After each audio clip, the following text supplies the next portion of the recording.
مرحبا إنه أنا مرة أخرى اليوم نحن في مصر ونصنع الكهك.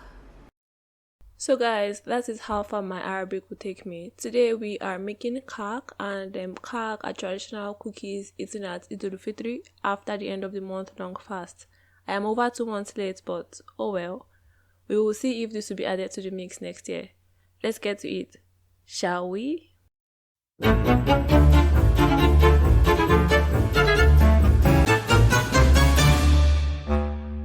We are starting things off with 3 cups of flour. I learned the best way to measure out flour if you're using cup measurements is to use something else to scoop the flour in the cup rather than using the cup directly, and then you level it out. This way you get more accurate measurements. Just before I continue with the other ingredients, I have to quickly get the yeast ready. I have half teaspoon of yeast and a tablespoon of sugar, and to that I'm going to add a third of a cup of warm water. All the ingredients will be in the description box. Mix that and let it do its thing. Back to the flour. I'm adding some salt, 3 tablespoons of toasted sesame seeds and some ground cinnamon. Whisk that and then add some room temperature ghee. Ghee is clarified butter and you guys, is expensive. This 400-gram tin was 8 euros. These cookies, it better taste like heaven because 8 euros. Well, it feels and tastes like butter. I didn't really know what I was expecting. We need a cup of the ghee, which is about 240 grams. Add that to the flour mixture. You know, this thing is too expensive to let any bits go unused. Combine and then pour in your yeasty thing. Mix everybody together until you get a well combined uniformed dough. It should pull away from the bowl and your hand. Cover and let it rest for about 1 hour. These cookies can have many different fillings or simply left plain. I am choosing the most popular filling called Agameya. It is a cooked mixture of ghee, flour, honey, sesame seeds and any nut of your choice. I am going with pistachios. I just need to crush them up first if they will let me. Okay, this isn't really working. The nuts are more rubbery than crunchy. I'm not suggested to use a knife, and except you want to spend the entire day cutting pistachios, get a bigger knife and a chopping board and roughly chop them up. In a pan, add 1 tablespoon of ghee and another tablespoon of flour. Mix that thoroughly and leave it on medium heat until the mixture turns golden. You have to keep stirring constantly. I let it be for over 3 minutes and I don't think it's ever going to get more golden according to the recipe. I added some sesame seeds and honey off heat and I'm going to keep stirring until it thickens. Take off the heat and stir in your crushed pistachios. You should hopefully end up with this kind of thick paste. The instructions said to let it cook for 10 minutes, but I didn't wait for that long because I think it's going to be more difficult to roll.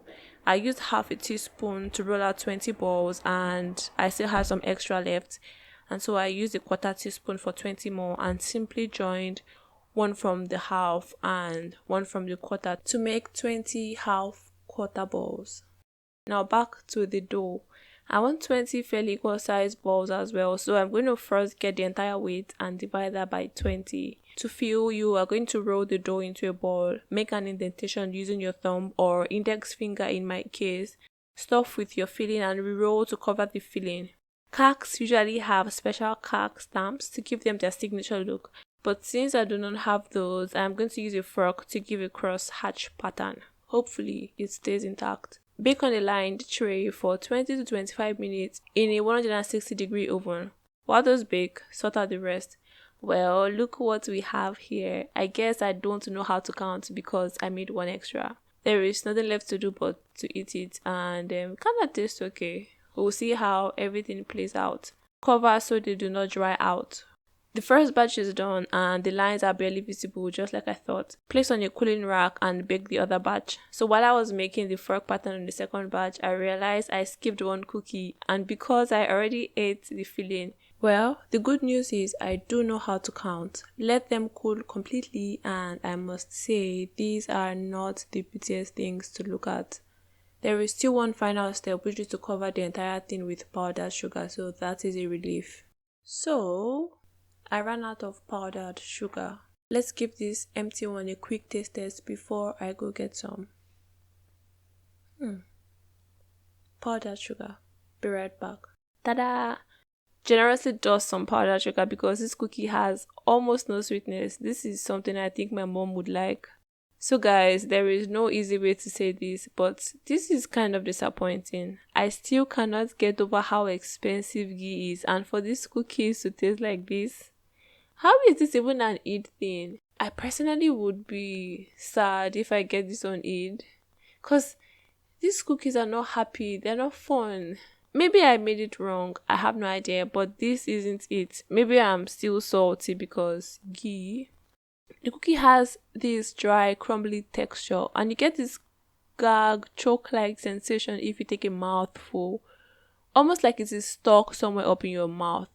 I don't know what heaven tastes like, but this is not it. I definitely do not recommend this. But if you still want to try it out, then I would suggest a good quality butter as a replacement for the ghee. And then it's going to cost you what, like a third of the price or even a fourth of the price. So yes, that's it. Don't do it. But if you want to do it, use butter instead. I'm really sad.